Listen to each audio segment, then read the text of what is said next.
생명의 특징은 유연함입니다. 예. 이게 생명이 강할수록 유연하고 부드럽지요. 노인은 굳어 있지만 갓난아이는 너무나 부드럽지요. 그래서 이 싹의 부드러움, 이 성경 전체는 이 생명을 싹으로 표현하기를 굉장히 좋아하죠. 그래서 엄마 품에 젖된 아이처럼, 젖을 뗀 아이니까 젖 먹으려고 안겨 있는 게 아니죠. 젖 먹는 동안에 체험한 그 엄마 안의 안식과 평강을 누리고 있는 것이죠. 성경에서는 베드로가 보면은 아주 단단히 경직되어 있죠. 나는 결코 주를 버리지 않겠습니다.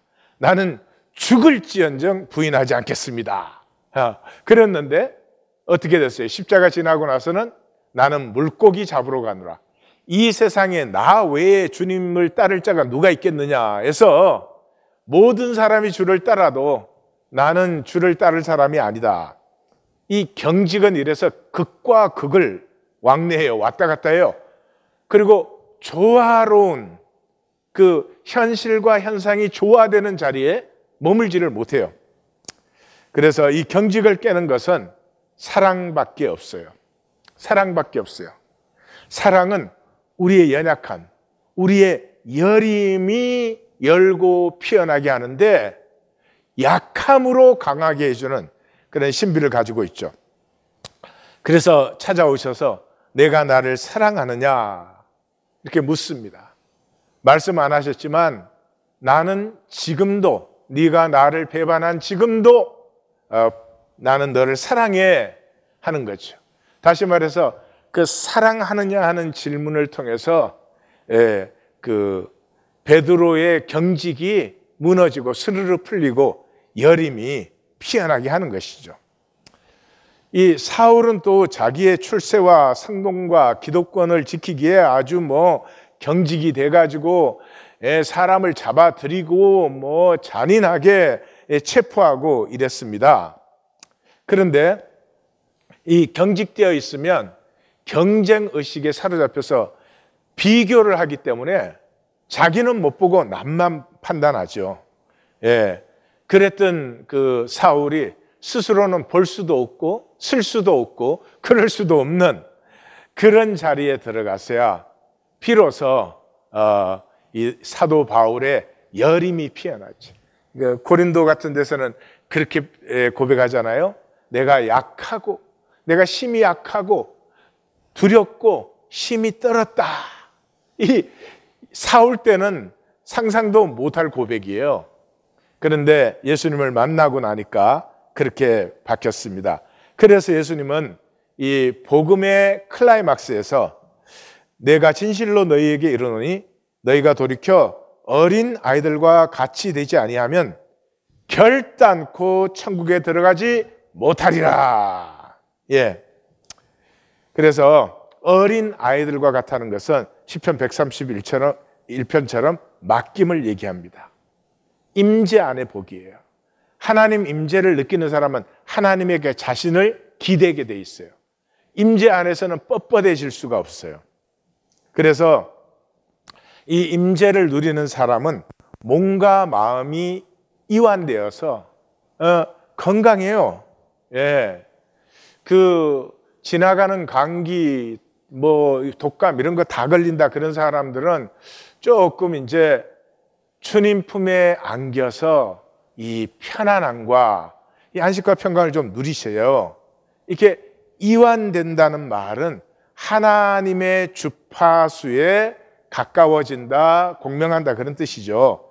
그래서 생명은 부드러울 때 강해요. 그래서 이 구약에서는 싹, 신약에서는 어린아이 같이 그렇게 표현한 이유가 그래요. 그래서 약하고 부드러운 강함이에요.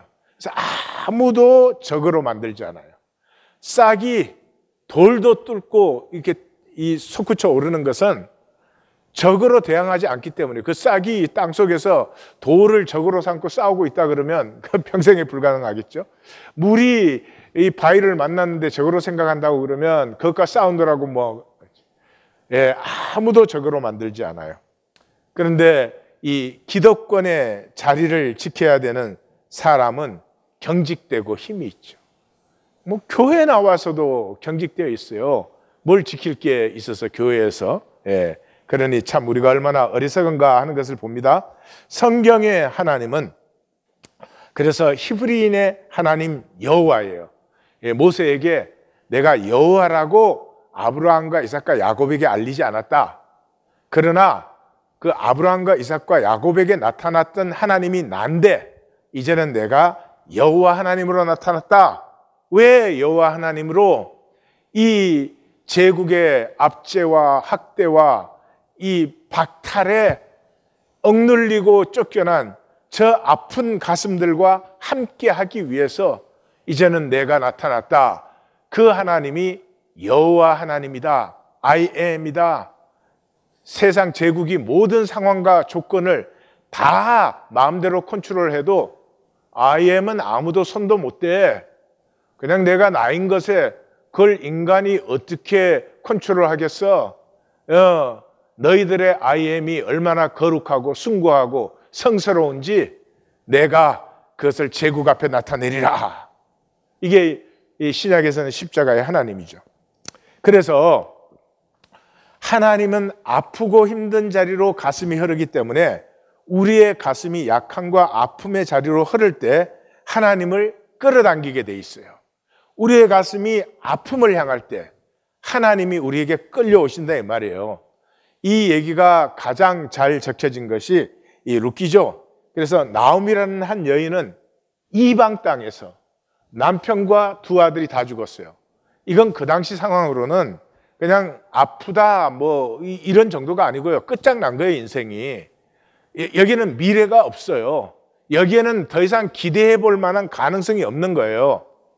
그런 나오미에게 룻이 이방 며느리가 이 empathy, 공감해 주었어요. 그 아픔에 함께 해 주었어요. 룻이 공감해 주니까 룻의 공감에 보아스의 공감이 끌려 들어와요. 보아스의 공감이 끌려 들어왔을 때 하나님의 약속이 끌려 들어와요. 그래서 보아스가 오벳을 낳고 그 다음에 이새를 낳고 드디어 다윗. 구약에 기다리던 이 다윗의 얘기를 읽어보면은 그러잖아요. 아, 이 사람이구나. 우리가 기다렸던 사람이 이 사람이구나. 그런 느낌 있지 않아요? 아, 어떤 친구 갖고 싶으세요? 네? 다윗과 같은 친구 사귀고 싶지 않으세요? 예. 여성이라면 어떤 사람과 결혼하고 싶으세요? 좀 다윗과 같은 그런 가슴과 이렇게 한 부부가 되어보고 싶지 않으세요? 예.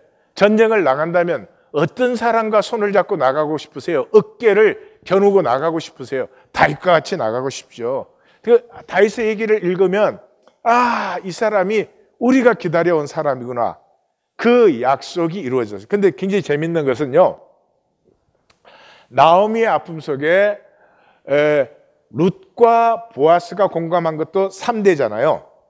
그런데 보아스로부터 오벳, 이새, 다윗이 태어나는 것도 3대잖아요. 그래서 이 생명의 공식은 3대예요. 3대. 지금 우리가 뭐 구원의 확신 이런 말이 대먹지도 않은 말이 기독교 안에는 판을 치고 있는데 우리가 구원 받았는지 안 받았는지 가장 정확하게는 3대째 가서 보셔야 알아요. 나 때문에 내 아이들이 신앙이 있고 그 신앙 속에서 이 손자 손녀들이 신앙으로 우뚝 서 있을 때 단순히 교회 다니는 것이 아니라 요즘은 교회 다니는 3대도 힘들어요. 그때 나에게 진정한 생명이 있었다. 그렇게 말할 수 있어요.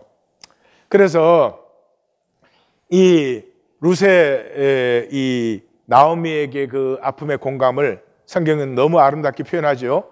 여인들이 나오미에게 이르되 찬송할지로다 여호와께서 오늘 내게 여호와께서예요. 여호와께서 하나님의 약속의 역사가 끌려 들어와 버렸어요. 그 아픔의 자리에 기업 물을 자가 없게 하지 아니하셨도다.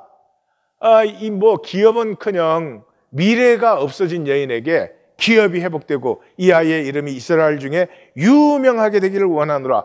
이스라엘 이름 중에서 귀한 이름이 성경에서 가장 귀한 이름은 예수님이에요. 14대가 3번이 소개됐으니까요. 그 다음은 누군지 아세요? 에스라예요. 에스라. 예, 이 느헤미야, 에스라 느헤미야 기억을 일으킨 에스라, 이 16대가 소개되고 있어요. 예, 그래서 뭐 되게 귀한 인물이다 그러면 한 3대 소개돼요. 근데 이 다윗 족보를 보면은 5대에서 7대까지, 다윗이 나올 때 5대에서 7대까지 소개되는 것을 볼 수 있어요. 그 귀한 이름이 되기를 원한다. 이는 내 생명의 회복자이며 내 노년의 복량자라. 곧 너를 사랑하는 7 아들보다 귀한 내 며느리. 이방 며느리가 어떻게 한 이스라엘의 아들과 비할 수 있겠어요? 근데 7 아들보다 더 귀해요. 그의 이웃 여인들이 그에게 이름을 지어주되 나오미에게 아들이 태어났다 하여 그의 이름을 오벳이라 하였는데 그는 다윗의 아비인 이새의 아버지였더라. 사람됨은 업적이나 성공에 있지 않아요. 내 평생에 얼마나 아픈 자리에 함께 줬느냐에 진정한 사람됨이 있어요. 이걸 성경은 소자에게 냉수 한 그릇 주었다 이렇게 말을 해요. 예, 죽을 때 남는 것은 업적이 아니에요. 생명이 피어났던 그 기억이에요. 생명이 피어났다는 말은 아픈 자리에 내 생명이 같이 울려 공감할 때였어요. 그래서 1820 데일리 브레드는 우리 서로의 약하고 아픈 것으로, 우리 모두는 아프고 약한 자리가 있어요. 그거 감추고 사느라고 이렇게 돈의 종로로 타는 거예요. 근데 그렇게 감추어서 그게 온전해지거나 복되어지면은 그렇게라도 열심히 해서 감추어야 되겠지만은 감춰봐야 썩어요, 썩어. 예, 아픔과 이 약함은 감추는 것이 아니고요. 서로에게 조심스럽게 열고 그 열린 자리는 정말 생명의 여림과 이 약함으로 함께 해주어서 그 아픔과 상처 때문에 더 아름다운 삶이 초월적으로 피어나게 하는 것이에요. 그래서 그 안에 우리 서로의 아픔이 치유되고 이웃의 아픔도 치유되고, 이민사회가 많이 아픕니다. 많이 아파요. 뭐 1세들 돈 좀 모아가지고 뭐 차 좀 비싼 거 타고 집 좀 좋은 거 갖고 뭐 죽을 때까지는 끄떡없다 그럴지 모르지만 제가 보기엔 많이 아픕니다. 불쌍합니다. 이렇게 표현해서 죄송하지만 참 불쌍합니다. 이제는 우리가 치유돼야 되고 이 치유를 이웃과 나누고 이 한인 커뮤니티, 더 나아가서 이 미국 사회, 전 세계까지 우리가 한 아버지를 가졌다, 한 가족이 되어 우리 서로 위로 격려하며 하나 되어 살자 하는 이것을 말이 아니라 두세 사람이 함께 살아가는 이것이 누룩처럼 번져서 이 땅에 증거되어야 될 시간입니다. 자, 그러면 이제 1820 데일리 브레드를 이거 어떻게 자원하나, 나는 자원할 자격이 있을까, 뭐 이런 생각들을 하실 것 같아서 제가 좀 가이드라인을 알려드리겠습니다. 1820 데일리 브레드는 한마디로 구원받은 자의 삶의 방식입니다. 예, 그리스도의 몸이 되고 우리 하나는 지체가 되는 것이죠. 예, 우리가 그리스도인이다, 신앙으로 산다는 말은 윤리나 종교 얘기하지 않습니다. 아무리 윤리적이고 아무리 종교적이 훌륭해도 하나님이 원하시는 것은 한 아버지 아래 한 가족 되는 것이에요. 그러므로 구원받은 자가 살아가는 유일한 방식이에요. 그러면 첫째 4가지가 있어요. 내가 새 삶을 살겠다는 열망이 있어야 됩니다. 다시 말해서 이제껏 단절된 에고로 내가 만들고 지키고 온 삶을 떠나야 합니다. 근데 이 떠나는 것이 불가능하다는 것을 아셔야 됩니다. 그러므로 내가 새 삶을 살겠다는 열망이 뜨거운데 그것이 불가능한 아픔을 동시에 지니고 있어야 돼요. 예수님이 그랬죠. 사람으로는 할 수 없으나 하나님으로는 다 할 수 있느니라. 그러니까 우리가 1820 데일리 브레드로 이제 들어가자는 말은 우리가 뭘 하자든지, 우리가 뭘 잘하자든지, 우리는 똑바로 하자든지 그런 얘기가 절대로 아닙니다. 하나님이 하실 수 있도록 우리를 맡기자 하는 얘기예요. 그래서 신앙의 출발은 항상 본토 친척 아비의 집을 떠나라 그런 것이고, 그리스도 안에 있으면 새로운 피조물이라, 지나갔으니 보라 새 것이 되었다. 우리 배려 아니에요. 배려. 우리를 좀 배려하자가 아니라 이 전적인 새로운 삶을 이제는 살자 하는 것이요. 예. 두 번째는 점검할 중심의 진실이 있는데 네 가지를 점검하셔야 돼요. 첫째, 나는 말씀을 경외하는가? 예. 말씀을 경외한다는 말은 말씀을 쉐마는 순종한다는 의미가 같이 들어있죠. 예. 존재의 들음. 아니면 말씀을 내 에고로 이해하느냐. 이 말씀을 거부할 수는 없고 머리로 그냥 이해하고 해치우고 살지 않으려고 그냥 말씀과 싸우는 이사야 선지자가 말씀과 이 백성이 싸운다고 했죠. 그래서 이 말씀을 경외하는가? 성경은 하나님과 인격적 관계예요. 그래서 그 말씀을 두렵고 떨림으로 나는 받고 있는가? 두 번째, 중심 가치가 영적인가 세상적인가? 세상적인가 그 말은 돈이 중심이죠. 예, 이제는 돈과의 관계는 당당하게 벌고 쓰고 구한다. 예, 내가 필요한데 돈이 벌리지 아니하면 하나님에게 당당하게 구한다. 왜냐, 그럼 그건 하나님의 일이니까 돈 때문에 나를 천박하게 하지 않는다. 이런 좀 각오가 탁 서야 되고요. 중심 가치가 영적인가 하는 것은 각자가 점검하셔야 돼요. 저는 제 중심의 소원이 성령의 열매가 맺히는 것이에요. 풍성해지는 것이에요. 저는 저를 위한 기도 때마다 이 성령의 열매를 기도하고 있습니다. 그것은 내 자신이 무슨 그렇게 잘난 사람이 되려고 하는 것이 아니라 성령의 열매가 자라는 만큼 내가 주님을 닮기 때문에 저는 주님을 닮고 싶어요. 정말로 주님을 닮고 싶어요. 내가 주님 앞에 쓸 때 이건 내 새끼구나. 주님이 금방 알아봤으면 좋겠어요. 얘가 어디서 오느냐. 난 그러고 싶지는 않아요. 그 다음에 삶의 기본 자세가 not given mentality. 이 세상 따라서 성공 성취하고 업적 세우고 뭐 기득권 잡으려고 사는 게 아니고 나됨을 피우고 살기예요. 그 나됨을 피운다는 말은 섬기고 헌신하고 하나 되는 것을 얘기해요. 예, 그것이 나의 삶의 방향성이에요. 그리고 11조의 삶이에요.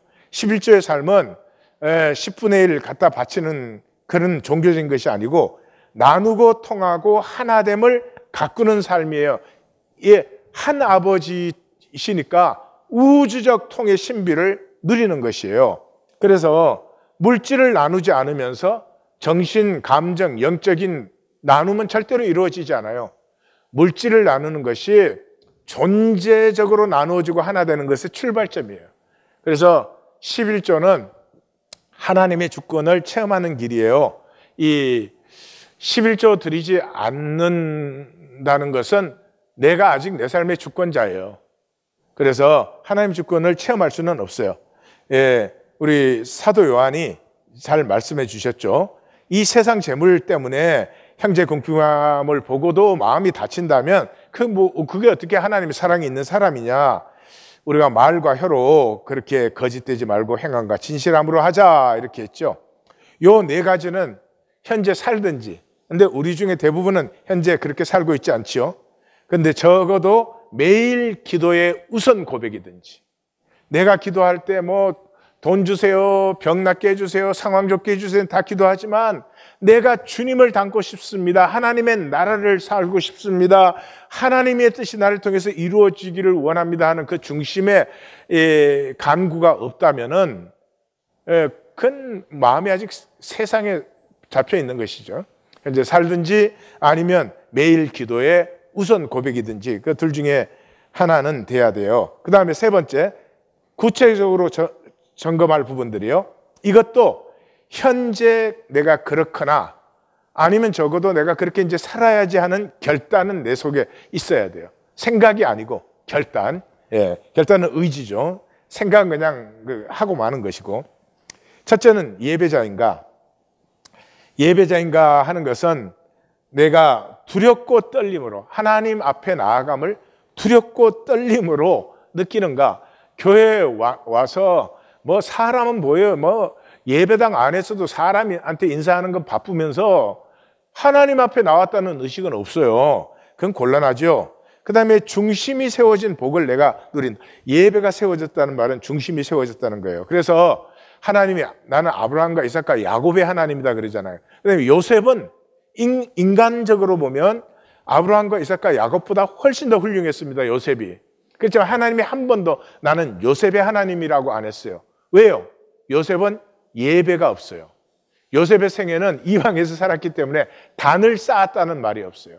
하여튼 뭐 야곱은 그렇게 형편없어도 도망가면서도 단을 쌓았어요. 그래서 예배는 이 생명의 중심이에요. 예. 이거 뭐 종교가 이렇게 인간 의식으로 만들어놔서 형편없이 되었지만은 예배 중심이 세워진다는 것은 어마어마한 복이에요. 두 번째, 말씀 만나기를 내가 하고 있는가? 말씀 만나기는 잘 만나야 하는 게 아니요. 내 수준으로, 내 가슴으로 만난 내 삶이 있어야 돼요. 말씀을 만나면 반드시 살아요. 10분의 1걸음이라도 옮겨요. 말씀을 생각으로 이해한 사람 절대로 살지 못해요. 예, 살고 싶지도 않고 살지 못하는 것을 안타까워하지도 않아요. 예, 그래서 내 수준에서 내 가슴으로 만난 말씀은 반드시 삶으로 표현되게 돼 있어요. 그 다음에 나는 기도자인가? 기도자인가 하는 것은 내가 하나님과 이렇게 동행하는 것을 얘기하는 것이에요. 임재 동행. 예, 창세기 17장에 아브라함이 99세 때에 하나님이 이제 100세 아들 주시기 직전에 찾아와서 딱 그래요. 나는 전능한 하나님이라 너는 내 앞에서 행하여 완전하라. 우리 번역이 그렇게 되어 있는데 전능한 하나님이다 하는 것은 엘샤다이. 엘샤다이 다 알죠? 그 다음에 내 앞에서 행하여 그 말은 할레카.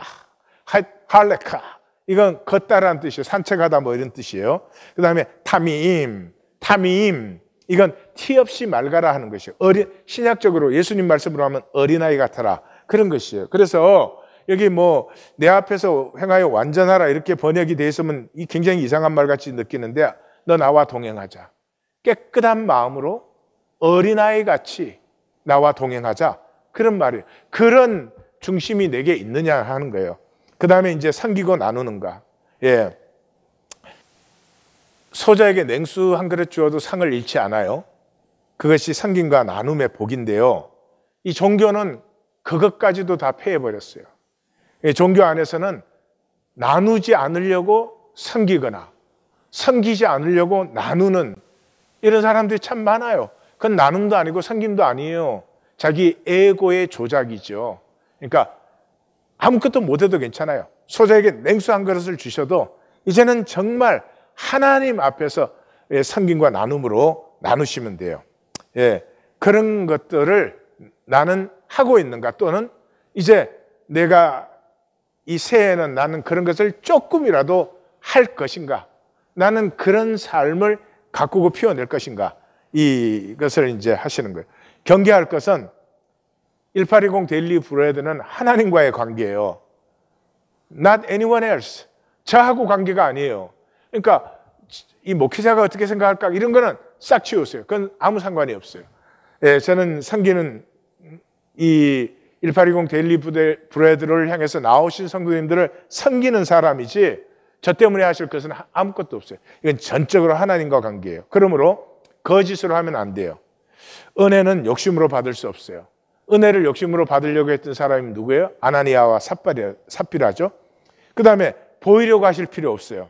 예? 예, 사람에게 보이려고 하실 필요 없어요. 그 사람 관계와 사람의 일로 전락시키셔서는 안 된다.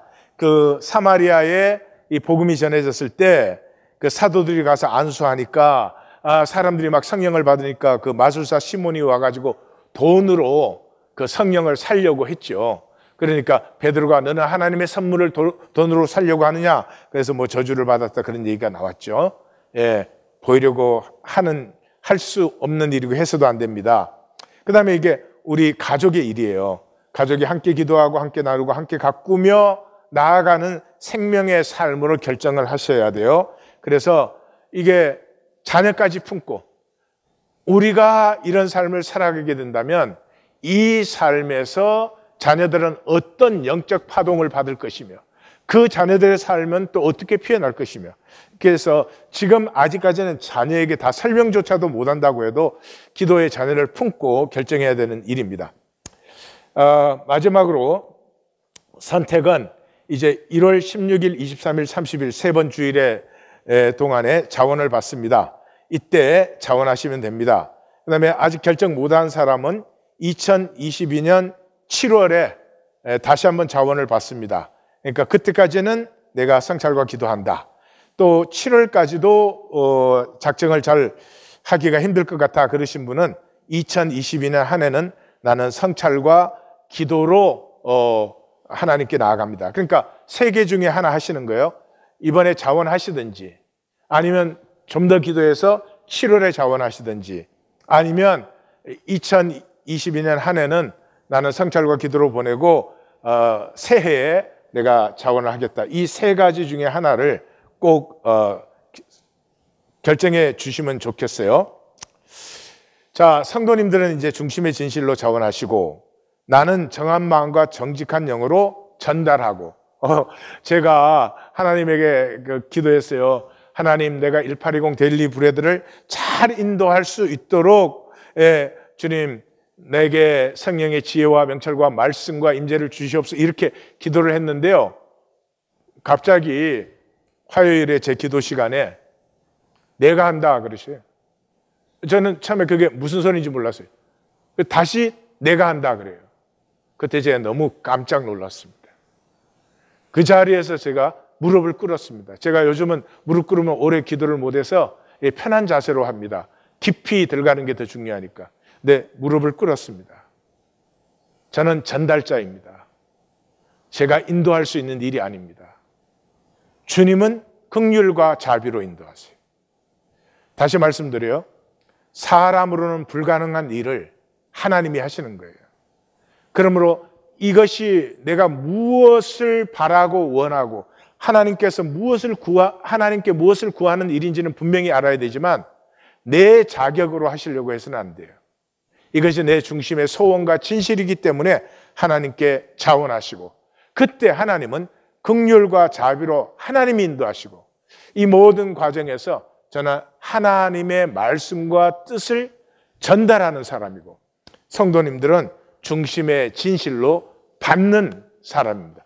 이렇게 되면은 하나님의 이름이 거룩히 여김을 받으시고, 하나님의 나라가 우리 가운데 임하게 되시고, 하나님의 뜻이 우리 가운데 이루어지는 것입니다.